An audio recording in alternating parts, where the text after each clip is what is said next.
Hey there, psych goers. Have you ever made a promise when you were young that you probably take back now? Things like, I'll never eat spinach or I'll never get married? We make all kinds of wild statements when we're young, but there's one that might be the most interesting. I'll never get married. As a kid, it seems so easy to claim you'll never get hitched. You can almost hear the bells ringing at your imaginary funeral.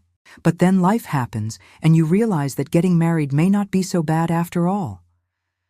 But then what happens if you've already sworn off the idea of marriage? Are you doomed to an unfulfilling life of loneliness? Of course not. But it does help to remember that no matter how many times you change your mind, it's perfectly okay. So remember that time you swore you'd be single forever? Let's take a look at why sometimes it's better to break that promise. You said forever, but what does forever really mean? Forever is a pretty big word. It's rarely used literally unless you're talking about how much you love chocolate or hate Mondays. Most people don't think of marriage as a literal forever kind of deal. In fact, most people know someone whose parents have been married longer than they're comfortable with. There's no shortage of stories of elderly people being asked how they stayed married for so long. Their common answer is usually along the lines of, "We just never got divorced." This isn't to say that staying together through thick and thin is a bad thing. It's actually quite admirable. But it doesn't mean that those marriages were happy ones. Sometimes sticking it out becomes the only option, especially when there are kids involved. So when you think forever, try to think of something more like until death do us part. And when you consider that, it helps put things into perspective. How well did you really know them? When you first met? Was it love at first sight? Did you feel butterflies? Did you know right then and there that this was the person you'd spend the rest of your life with? Do you still feel that way?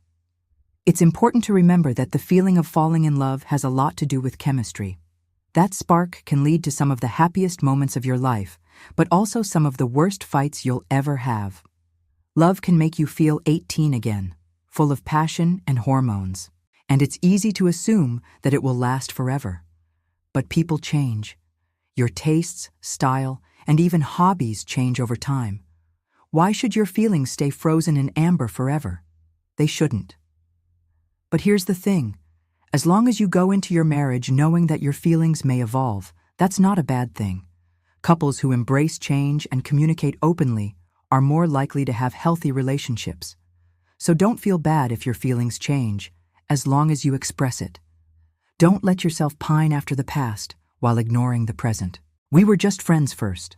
Sometimes we get so caught up in the idea of soulmates that we forget relationships aren't always meant to end in marriage.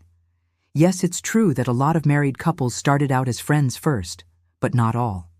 In fact, it's more common than you'd think for couples to start out as friends before realizing they want something more.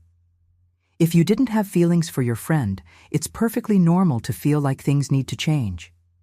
Maybe you're just not into them like that. It's okay to acknowledge that you and your partner are growing in different directions. Just because you had a great friendship doesn't mean you're destined to be together forever. It just means that you value friendship enough to want to maintain it. But what about the vows you took? Did you say I do?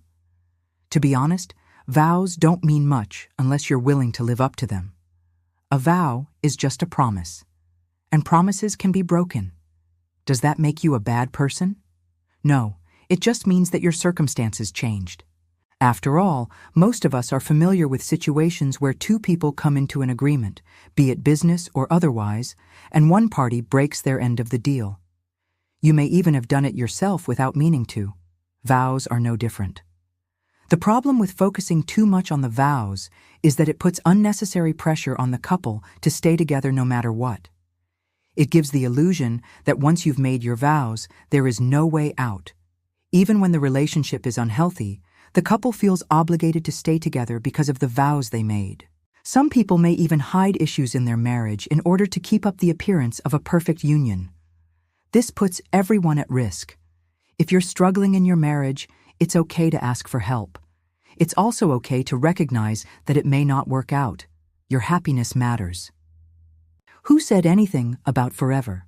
As it turns out, the idea of being married forever isn't as universal as you might think.